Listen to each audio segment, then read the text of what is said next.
तो विवादों के बीच दिल्ली सरकार का साल 2023-24 का जो बजट है वो पेश कर दिया गया और इस बार का दिल्ली का बजट 78,000 करोड़ से ज्यादा का है, जिसमें कई सारी योजनाएं G20 के अनुसार प्लान की गई हैं और ज्यादा जोर साफ सफाई पर है। बजट पेश करते हुए अपने शुरुआती भाषण में नए वित्त मंत्री कैलाश गहलोत ने मनीष सिसोदिया की खासतौर पर चर्चा की और कहा कि दिल्ली का इस बार का बजट देश भर के लिए विकास की नई रोशनी देने वाला मॉडल बजट है।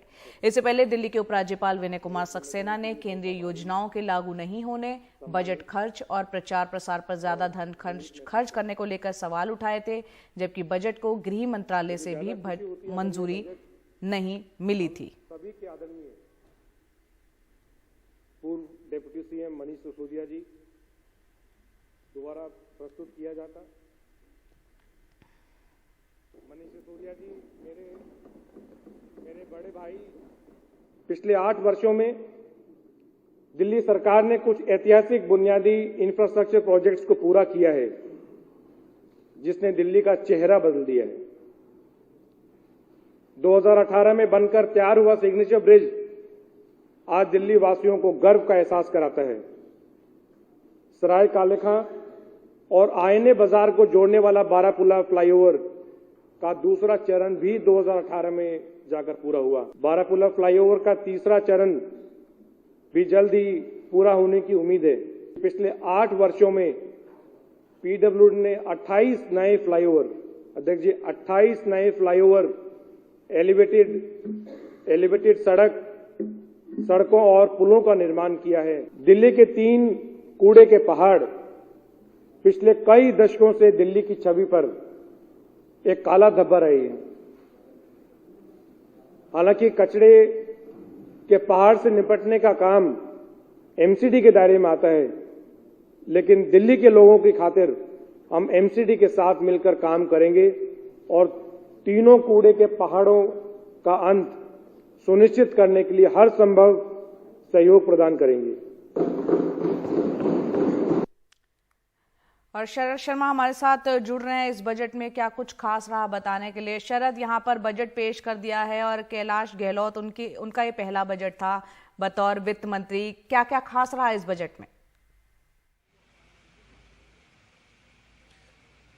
जय, देखिए, जैसे कि हमने रिपोर्ट किया था कि इस बजट में साफ सफाई पर, इंफ्रास्ट्रक्चर पर जोर होगा, तो बिल्कुल वैसा ही ये बजट दिखाई दे रहा है। इस बजट की थीम है साफ, सुंदर और आधुनिक दिल्ली। जैसा कि हम चर्चा कर रहे थे कि क्योंकि अब एमसीडी में भी आम आदमी पार्टी की सरकार है, तो दिल्ली में साफ सफाई और ख़ास तौर से कूड़े के जो 3 पहाड़ हैं, ओखला, भलसवा और गाजीपुर, इनको हटाने की जिम्मेदारी भी अब आम आदमी पार्टी की है, तो उसके ऊपर भी खास ध्यान इस पर होगा। तो ये जो 3 कूड़े के पहाड़ हैं, इनको हटाने के लिए ये कहा गया है कि नगर निगम को दिल्ली सरकार 850 करोड़ रुपए का लोन देगी और जो लोकल बॉडीज़ हैं यानी कि एमसीडी हैं 8,241 करोड़ रुपए आवंटित किए गए हैं। साथ में G20 भी दिल्ली के अंदर होना है, तो उसके हिसाब से भी दिल्ली की जो सड़कें हैं वो साफ़ सुथरी बनाई जाएंगी और कुछ जो पायलट प्रोजेक्ट हैं वो अब पूरे हो रहे हैं, जिसमें कि यूरोपियन स्टैंडर्ड्स की बात की गई थी और ये दिखाया गया था कि एक मॉडल पेश किया जाएगा दिल्ली के लोगों के सामने कि वो देख सकें कि किस तरह की सड़कें होती हैं यूरोप में, वो भारत के अंदर हो सकती हैं, दिल्ली के अंदर हो सकती हैं।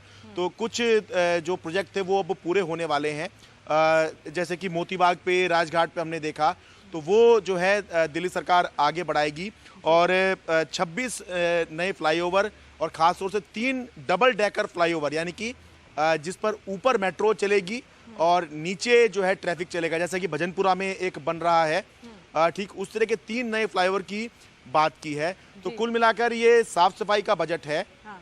जैसा कि हर साल दिल्ली की केजरीवाल सरकार की थीम भी होती है हर एक बजट की, तो ये साफ सफाई पर इसमें ध्यान दिया गया है।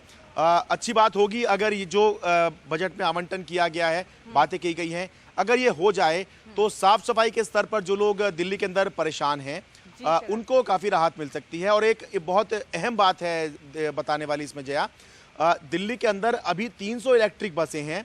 सरकार का कहना है कि इस साल के अंत तक ये जो आंकड़ा है ये बढ़कर 1900 हो जाएगा, यानी कि 1600 और इलेक्ट्रिक बसें दिल्ली के अंदर आ जाएंगी। अगर ये इसका आधा भी आ जाए अगर इसका आधा भी आ जाता है अगले कुछ दिन में या साल भर के अंदर, तो भी बड़े पैमाने पर हमें दिल्ली के अंदर इलेक्ट्रिक बसें चलती हुई दिखाई देंगी, जिससे कि दिल्ली के अंदर प्रदूषण जो है वो कम होता हुआ नजर आएगा। और ये भी एक साफ सुथरी दिल्ली की तरफ ही एक कदम होगा, लेकिन किस तरह से ये सब एग्जीक्यूट होगा ये हम आने वाले समय में देखेंगे। यहाँ पर क्योंकि वायु प्रदूषण का आपने जिक्र किया, एक चिंता का विषय दिल्ली वासियों के लिए यमुना की साफ सफाई भी है, और इसमें बजट में इसका जिक्र भी हुआ है। 6 एक्शन प्लान की बात की है, 3 जो कूड़े के पहाड़ हैं उनको खत्म करने की बात हुई। इसको लेकर कोई डेडलाइन भी है, कब तक ये सब होगा?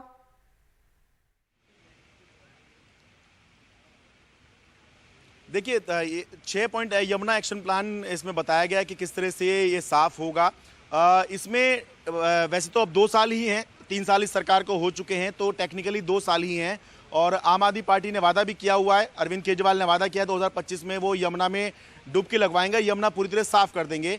तो वही वो तो वादा है ही, अलग से इसके अंदर वैसे तो कुछ नहीं कहा गया है, लेकिन एक ये दिखाया गया है कि अपनी तरफ से और क्या नया जो है यमुना को साफ करने के लिए किया जा रहा है। यहाँ हमें याद रखना चाहिए कि यमुना को साफ करने के लिए अकेले आम आदमी पार्टी की सरकार, दिल्ली सरकार ही नहीं लगी हुई है, बल्कि दूसरी तरफ से एलजी भी लगे हुए हैं अपने स्तर पर साफ करने में। तो एक कंपटीशन सा भी देखने को मिला है, लेकिन दिल्ली के लोगों को इससे कोई मतलब नहीं है कि कौन कंपटीशन कर रहा है। दोनों में से कोई भी करे, अल्टीमेटली यमुना साफ होनी चाहिए। अगर वो साफ हो जाती है, एलजी ने वादा किया है कि अगले 6 महीने के अंदर यमुना इतनी साफ हो जाएगी कि दिल्ली के लोगों को महसूस हो कि हाँ यमुना साफ हो रही है।